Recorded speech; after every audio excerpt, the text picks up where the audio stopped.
पगलू थोड़ा सा कर ले रोमांस কল্পনাদের আশকারা দিচ্ছে গাছে জল। এবার সুপারস্টার দেবের সাথে জুটি বাঁধতে চলছে বাংলাদেশের নাটকের অভিনেত্রী তাসনিয়া ফারিন। সিনেমার নাম হচ্ছে প্রতীক্ষা। এই সিনেমায় ফারিনের বিপরীতে দেখা যাবে ওপার বাংলার জনপ্রিয় অভিনেতা দেবকে।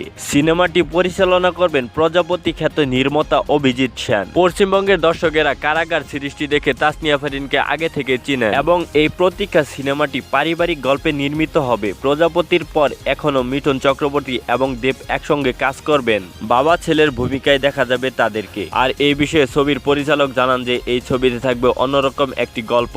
সত্যি কি তাহলে তাসনিয়া ফারিন এবার দেবের সাথে ছবি করতে যাচ্ছে? দেবের সাথে তাসনিয়া ফারিন ছবিটি করলে দেখতে তোমাদের কেমন লাগবে তা কমেন্টে জানিয়ে দাও তোমাদের মতামত। সেই সাথে নতুন নতুন আপডেট ভিডিও পেতে আমাদের এই চ্যানেলটিকে অবশ্যই সাবস্ক্রাইব করে নাও। ধন্যবাদ।